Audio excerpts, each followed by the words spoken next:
ఒక్కసారి ప్రకాశము రాగానే చీకటి యొక్క మనుగడ గండిపడిపోయింది, అంతే.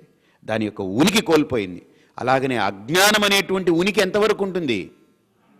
జ్ఞానము, జ్ఞానోదయం అయ్యేంతవరకు.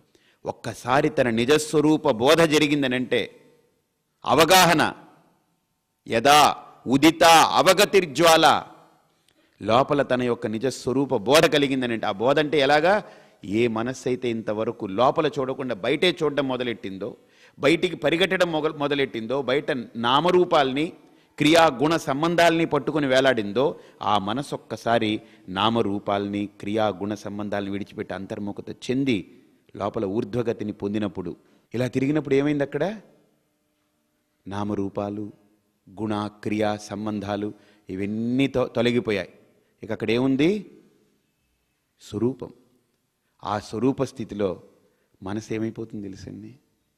మనసు కూడా అక్కడ లీనమైపోయింది, బుద్ధి కూడా లీనమైపోయింది, ఇంద్రియాలు, దేహం, ప్రాణం అన్నీ పడిపోయినాయి. చూడండి, పడుకుని గాఢ నిద్రలో ఆ స్వరూపానందాన్ని పొందే వ్యక్తికి మేలుకొని సమస్త ప్రపంచాన్ని ఉపశమనం చేసి ఆ స్వరూపానందాన్ని పొందే వ్యక్తికి తేడా ఒక్కటే. అక్కడ తెలియకుండా ఉంది, ఇక్కడ ఎరుకై ఉన్నాడు వాడు. అది తేడా. అర్థమైందే? ఇప్పుడు ఇది ఏమిటో తెలియట్లేదు. చీకట్లో లైట్ వేసాం చూడండి, ఇప్పుడు కనిపించింది మనకు. ఇప్పుడు లైట్ వేసున్నా మీరు కళ్ళు మూసుకుని ఉన్నారు, కనిపిస్తుందా? అది ఇప్పుడు మీకు ఆ స్వరూపం ఉంది, కానీ మీకు కనపడట్లేదు. కారణం ఏంటి? కళ్ళు మూసున్నారు. జ్ఞాని ఏం చేస్తాడు? కళ్ళు తెరుస్తున్నాడు. అందుకనే కృష్ణుడు అర్జునుడికి ఏమి ఇచ్చాడు? దివ్యచక్షు. అర్థమైందా? దివ్యచక్షు అంటే ఏంటి? ఈ చర్మచక్షువు కాదు. ఏంటి? మర్మచక్షు. చర్మచక్షువులు కాదు సుమి. ఏం చక్షువులు? మర్మచక్షు. ఆ నేత్రం ఇచ్చాడు. చూశాడు అర్జునుడు. ఆహా, ఇదే రహస్యం. అబ్బా.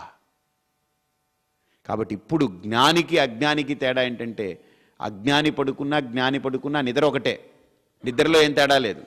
కానీ మేలుకున్నప్పుడే వాళ్ళిద్దరి తేడా అవుతుంది. బాటిల్ రెండు ఒకటే. నేను చూశాం కదా, అభిషేకం చేస్తుంటే పాపం ఆయన హెవర్ట్స్ 5000 అని లేబుల్ ఉంది, అది పట్టుకొచ్చి పెట్టాడు. స్వామీజీ మీ అభిషేకానికి వాడుకోండి అని. ఇదేంట్రా, అభిషేకానికి ఇది వాడుకున్నా? అవునండి, చాలా ఖరీదైందండి. ఓరు బాబోయ్, ఏంటి ఖరీదైతే మట్టుకేంట్రా, ఇది పట్టుకొచ్చి నన్ను ఏం చేయమంటావు? ఏమిటనుకుంటున్నారండి మీరు? ఏమిటనుకుంటున్నారు మీరు? ఇదేంట్రా, తుచ్చమైనటువంటి పదార్థం. ఎవరన్నారండి?